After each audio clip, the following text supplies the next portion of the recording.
Hello guys, तपाईलाई सेमको जबमा फेरि पनि स्वागत छ। आजको यो ट्युटोरियलमा हामीले तपाईको लागि PHP को कम्प्लिट कोर्स लिएर आएको छौं।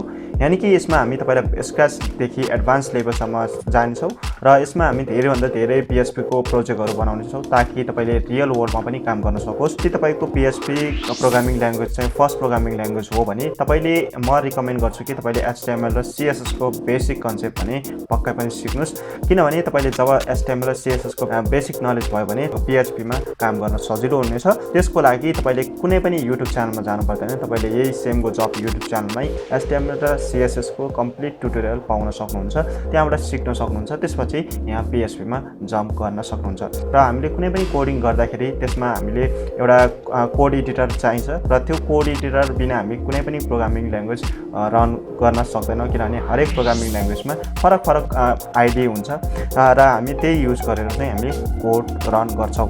र यसमा हामी यो ट्युटोरियलमा चाहिँ सबलाइन टेक्स्ट युज गर्छौं, यानी कि सबलाइन टेक्स्ट एडिटर। तपाईले सबलाइन टेक्स्ट एडिटरको सट्टा विजुअल स्टुडियो कोड पनि युज गर्न सक्नुहुन्छ र यसमा PHP को हामीले कोड रन गर्नको लागि हामीलाई एउटा क्लाइन्टको सर्भर चाहिन्छ, यानी कि आफ्नै PC मा जुन सर्भर रन गर्नको लागि हामीलाई चाहिन्छ XAMPP सर्भर। अनि मात्र हामीले के गर्न सक्छौं, आफ्नो कोड चाहिँ रन गर्न सक्छौं, किनभने ब्याकएन्ड प्रोग्रामिङ ल्याङ्ग्वेज भएको कारणले चाहिँ हामीले त्यो XAMPP सर्भर युज गर्नुपर्ने हुन्छ। अनि मात्र हामीले आफ्नो कोडलाई चाहिँ यो रन गर्न सक्छौं। र PHP को लागि जस्तै XAMPP मात्रै नभइकन ल्याम्प भन्ने पनि छ, र त्यो XAMPP ल्याम्प भन्नेमा तपाईलाई दुईटामा एउटा चुज गर्नुस्। र म यस ट्युटोरियलमा चाहिँ XAMPP सर्भर र सबलाइन टेक्स्ट एडिटर युज गर्नेछु र तपाईले सबलाइन टेक्स्ट एडिटरको सट्टा विजुअल स्टुडियो कोड युज पनि गर्न सक्नुहुन्छ, मैले भनेकै छु। र तपाईको त्यो इच्छा हो, तपाईलाई जुन चलाउन मन लाग्छ तपाईले त्यो दुईटामा एउटा चुज गर्न सक्नुहुन्छ। त्यो भनेको म डिस्क्रिप्सनमा तपाईले कुन टुल्स चाहिँ युज गर्नुपर्ने छ, दुईटा टुल्स हो, त्यो चाहिँ म डिस्क्रिप्सनमा लिंकमा राखिदिन्छु, तपाईले त्यो चेक आउट गर्न सक्नुहुन्छ र डाउनलोड गरेर इन्स्टल पनि गर्न सक्नुहुन्छ। अब हामी कुनै पनि ढिलो नगरिकन टपिकतिर जाउँ है। र एउटा कुरा साथीहरु, हामी यस YouTube च्यानलमा कोडिङ र डिजिटल मार्केटिङ रिलेटेड कन्टेन्टहरु ल्याउने गर्दछौं। यदि तपाई यस YouTube च्यानलमा नयाँ हुनुहुन्छ भने कृपया लाइक, शेयर अनि सब्स्क्राइब गरिदिनु होला। साथसाथै छेउमा रहेको बेल आइकनलाई पनि दबाउनु होला ताकि तपाईले कुनै पनि भिडियो मिस नहोस्। साथीहरु, अब हामी टपिकतिर जाउँ है त।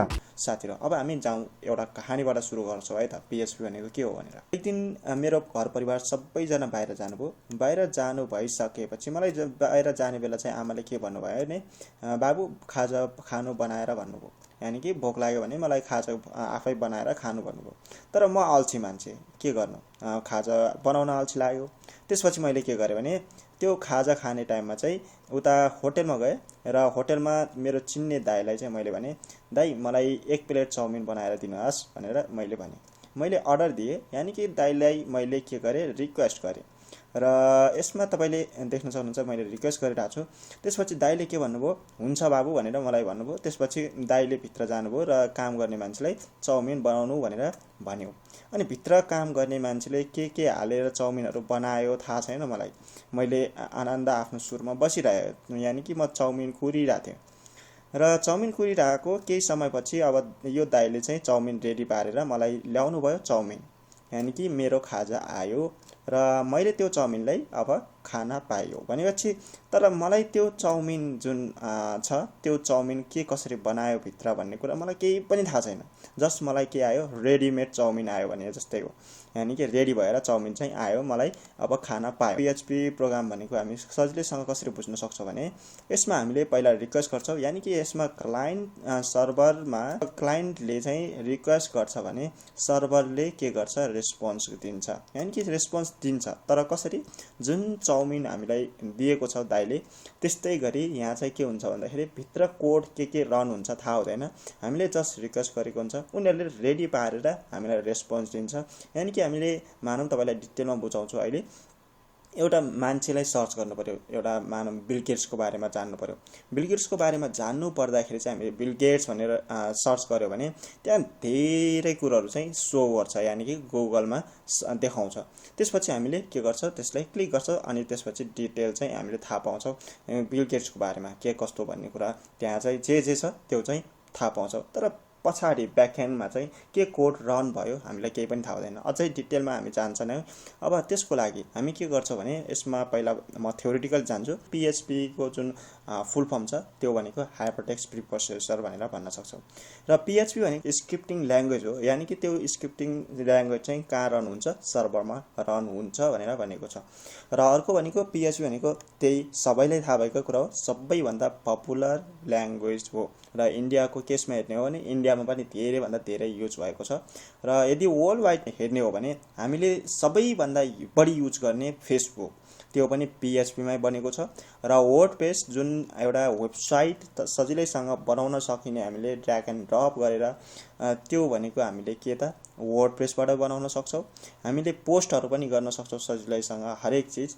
र जुन एउटा इमेल मार्केटिङ गर्नको लागि चाहिँ हामीले युज गर्छौँ मेलचिम। यदि तपाईँले इमेल मार्केटिङको बारेमा केही सिक्नु भएको छ अथवा तपाईँले पनि इमेल मार्केटिङ गर्नुभएको छ भने तपाईँले जान्नु नै भएको होला मेलचिमको काम भनेको कसरी हुन्छ भनेर, यानि मेलचिमले कसरी इमेल मार्केटरलाई हेरेको छ भनेर। र अर्को भनेको टम्ब्लर छ।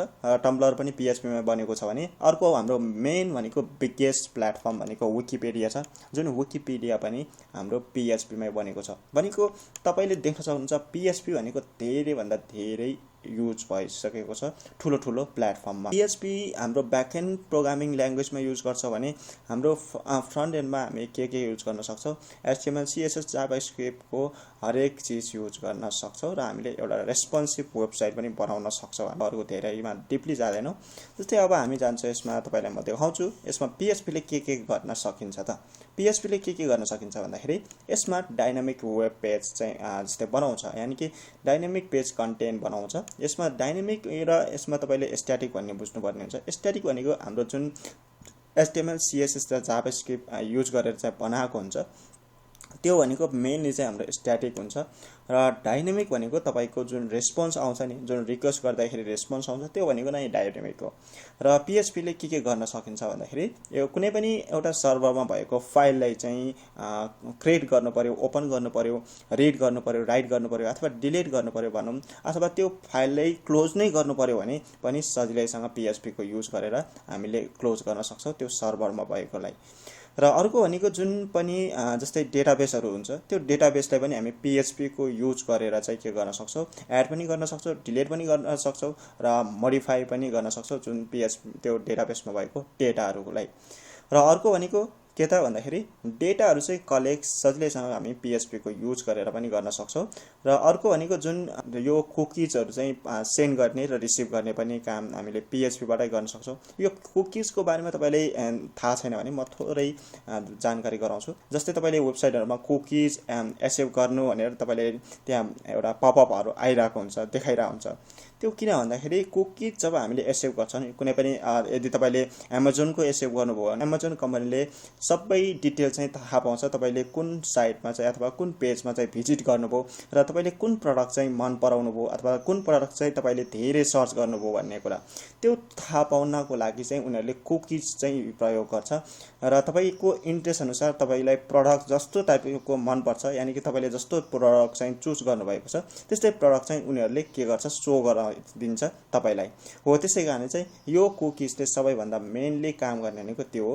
र यो कुकीज भनेको हामी धेरैभन्दा धेरै वेबसाइटमा देख्न सक्छौँ। र अर्को भनेको PHP हामीले के गर्न प्रयोग गर्छौँ भन्दाखेरि एउटा डेटा चाहिँ इन्क्रिप्ट गर्नको लागि प्रयोग गर्न सक्छौँ। अब हामी नेक्स्टमा जान्छौँ हाउ वेबसाइट वर्क्स। अब कसरी वेबसाइटले काम गरिरहेको हुन्छ भन्दाखेरि जस्तै तपाईँले हामीले कहानी सुनाएको थियो, मैले दाइलाई अर्डर गरेँ चाउमिन, दाइले के गर्नुभयो, अर्को काम गर्ने मान्छेलाई अर्डर गर्नुभयो र काम गर्ने मान्छेले चाउमिनको के कसरी बनायो त्यसपछि मलाई चाहिँ दाइले के गर्नुभयो, चाउमिन दिनुभयो। त्यस्तै गरी यहाँ चाहिँ के हुन्छ भन्दाखेरि तपाईँले गुगलमा केही कुरा सर्च गर्नुभयो, तपाईँले केही कुरा सर्च गर्नु भइसकेपछि त्यो भनेको client request for the website हो। र त्यसपछि तपाईँको जुन सर्च गर्नुभएको कुरा चाहिँ कहाँ जान्छ, सर्भरमा जान्छ। र सर्भरमा के हुन्छ, के कुरा चाहिँ रन हुन्छ, ब्याकएन्ड कोडहरू चाहिँ जस्तै हामीले यहाँ चाहिँ भन्न सक्छौँ PHP को ब्याकएन्ड कोडहरू चाहिँ युज हुन्छ। तपाईँले नोडजेसहरू पनि युज गर्न सक्नुहुन्छ, धेरैभन्दा धेरै ब्याकएन्ड ल्याङ्ग्वेज युज गर्न सक्नुहुन्छ। तर हामी यसमा चाहिँ PHP को मात्रै कुरा गर्छ है त। जस्तै त्यो कुराहरू चाहिँ जस्तै रन भइसकेपछि भित्र चाहिँ अनि त्यसपछि हामीलाई रेडी भएर आउँछ के को फर्ममा, HTML CSS र जाभास्क्रिप्टको फर्ममा चाहिँ हामीलाई यहाँ आउँछ रेस्पोन्स भनेको यसरी चाहिँ आउँछ। भनेको हामीलाई जसरी चाउमिन चाहिँ रेडी भएर आएको थियो त्यस्तै गरी हाम्रो जुन वेबसाइटमा हामीले के कुरा चाहिँ सर्च गर्यो त्यो आउँछ। यानी कि म तपाईलाई प्र्याक्टिकली देखाउँछु। त्यसको लागि हामी के गर्छौँ, यसमा ब्राउजरमा जान्छौँ। ब्राउजरमा गइसकेपछि मानव मैले यसमा के गरेँ, बिल गेट्स भनेर राखेँ है त। बिल गेट्स भनेर मैले सर्च गरेँ।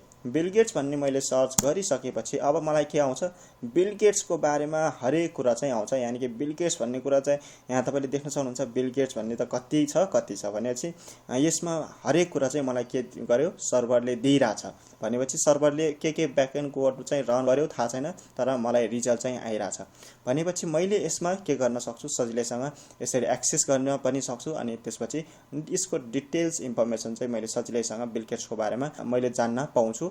यस्तै गरी के हुन्छ, तपाईको जुन हामीले फर्स्टमा चाहिँ के गर्नुभयो, तपाईले पनि गुगल क्रोममा जानुभयो, त्यसपछि सर्च गर्नुभयो। सर्च गरिसकेपछि सर्च गर्नु भनेको के त, तपाईले कुनै पनि वेबसाइटको रिक्वेस्ट गर्नु। यानी कि तपाईले यसमा देख्न सक्नुहुन्छ client request for the website. अनि त्यसपछि सर्भरमा के कुरा चाहिँ रन गयो, अनि त्यसपछि यहाँ रिजल्ट चाहिँ आयो हाम्रो के त, बिल गेट्स। यसरी तपाईले यहाँ देख्न सक्नुहुन्छ यसमा बिल गेट्स मलाई चाहिँ रिटर्न आयो। ब्याकएन्डमा के कोड चाहिँ रन भयो थाहा छैन। यसरी चाहिँ हामी के गर्न सक्छौँ भन्दाखेरि PHP को युज गर्न सक्छौँ। अब हामी डिटेलमा प्र्याक्टिकली गर्छौँ, यसमा स्टेप बाइ स्टेप गाइड गर्नेछु। अब हामी प्र्याक्टिकली गर्दै जान्छौँ, बुझ्दै जान्छौँ। यदि तपाईले बुझ्नु भएन भने तपाईँ यो भिडियोलाई फेरि अर्कोचोटि पनि हेर्नुहोस्, फेरि बुझ्नु भएन भने फेरि अर्कोचोटि हेर्नुहोस्, अनि धेरैभन्दा धेरै क्लियरली बुझ्नु हुनेछ। अब हामी फर्स्टमा जान्छौँ। यसमा के त भन्दाखेरि तपाईले यहाँ डाउनलोड गर्नुपर्ने हुन्छ। के त भन्दाखेरि तपाईले XAMPP भन्ने डाउनलोड गर्नुपर्छ। र XAMPP डाउनलोड गरिसक्नु भएपछि यहाँ तपाईले देख्न सक्नुहुन्छ XAMPP डाउनलोड। मैले गुगल सर्च गरेँ र XAMPP डाउनलोड भनेको तपाईको देख्न सक्नुहुन्छ सजिलैसँग तपाईको यो जुन इन्स्टल गर्न सक्नुहुन्छ। तपाईले डाउनलोड गरेर यसले फ्रीमा डाउनलोड गर्न सक्नुहुन्छ र युज गर्न सक्नुहुन्छ। यहाँ तपाईले देख्न सक्नुहुन्छ एउटा तपाईँ यदि विन्डोज चलाउँदै हुनुहुन्छ भने तपाईले विन्डोजको लागि पनि डाउनलोड गर्न सक्नुहुन्छ। र यो तीनटामा तपाईलाई जुन ठीक लाग्छ तपाईले त्यही डाउनलोड गर्न सक्नुहुन्छ। यसमा भर्जनको मात्रै दिएको छ, यो भर्जन कुन भर्जनको भनेर। र अर्को लिनक्सको लागि पनि छ, लिनक्स युजरले पनि यो XAMPP फ्रीमा पाउन सक्नुहुन्छ र मजाले आफूले चलाउन सक्नुहुन्छ। र XAMPP भनेको तपाईको देख्न सक्नुहुन्छ OS को लागि पनि छ। भनेको तपाईले सजिलैसँग यसलाई चाहिँ डाउनलोड भन्नेमा क्लिक गर्नुस्, अनि अटोमेटिक डाउनलोड हुन्छ। र त्यसपछि तपाईले इन्स्टल गर्नुस्। यानी कि तपाईले इन्स्टल गरिसक्नुभएपछि नेक्स्ट गरिसकेपछि तपाईले के त इन्स्टल भइहाल्छ नै। तपाईले यो इन्स्टल गर्ने कुरामा तपाईलाई सिकाउनु पर्दैन, यो डाउनलोड तपाईले देख्नु नै भयो। यो अर्को कुरा के चाहिने हुन्छ भन्दाखेरि तपाईको के त कोड एडिटर चाहिन्छ। यानी कि तपाईले सबलाइन टेक्स्ट पनि युज गर्न सक्नुहुन्छ, अथवा तपाईले भिजुअल स्टुडियो युज गर्न पनि सक्नुहुन्छ। म चाहिँ के गर्छु भने सबलाइन टेक्स्ट एडिटरमै जान्छु। यदि तपाईले सबलाइन टेक्स्ट एडिटर युज गर्नु भएको छैन भने तपाईले सबलाइन टेक्स्ट एडिटर पनि डाउनलोड गर्न सक्नुहुन्छ। मलाई जहाँसम्म लाग्छ तपाईले यो सबलाइन टेक्स्ट एडिटर डाउनलोड गरिसक्नु नै भयो होला, किनभने यो PHP कोड चाहिँ तपाईले बुझ्नको लागि पहिला HTML CSS जान्न जरुरी छ। HTML CSS भने पक्कै पनि जान्नै पर्ने हुन्छ। र यदि तपाईले जाभास्क्रिप्ट जान्नुभयो भने जाभास्क्रिप्ट जान्नुभयो भने तपाईलाई अझ सजिलो हुन्छ। र अब हामी के गर्छौँ, यदि तपाईले सबलाइन टेक्स्ट एडिटर डाउनलोड गर्नुभएको छैन भने तपाईले डाउनलोड गर्न सक्नुहुन्छ। र यदि तपाईको भिजुअल स्टुडियो कोड छ भने भिजुअल स्टुडियो कोडबाट गर्न सक्नुहुन्छ।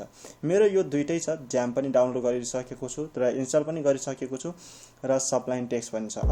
साथीहरु, आजको यो ट्युटोरियलमा हामीले PHP प्रोग्रामिङ ल्याङ्ग्वेज कस्तो प्रोग्रामिङ ल्याङ्ग्वेज हो र यसले कसरी काम गर्छ र यसले यो प्रोग्रामिङ ल्याङ्ग्वेज के को लागि युज गर्न सकिन्छ भन्ने कुरा हामी तपाईलाई डिटेलमा शेयर गर्यौं। साथसाथै हामीले PHP को जुन टुल्सहरु चाहिने छ त्यसको बारेमा पनि शेयर गर्यौं। यानी कि XAMPP र सबलाइन टेक्स्ट हामीले कसरी डाउनलोड गर्न सकिन्छ त्यसको बारेमा पनि हेर्यौं। र हामी नेक्स्ट भिडियोमा तपाईलाई धेरै भन्दा धेरै कुराहरु चाहिँ सिकाउने छौं र तपाईलाई प्र्याक्टिकली लग्ने छौं, ताकि तपाईले धेरै भन्दा धेरै सिकेर एउटा रियल वर्ल्डमा काम गर्न सकोस्। यति भन्दै आजको भिडियोमा यति नै। यदि तपाईलाई यो भिडियो मन पर्यो भने कृपया लाइक, शेयर अनि सब्स्क्राइब गरिदिनु होला। साथसाथै छेउमा रहेको बेल आइकनलाई पनि दबाउनु होला, ताकि तपाईले कुनै पनि भिडियो मिस नहोस्। आजको भिडियोमा यति नै। धन्यवाद।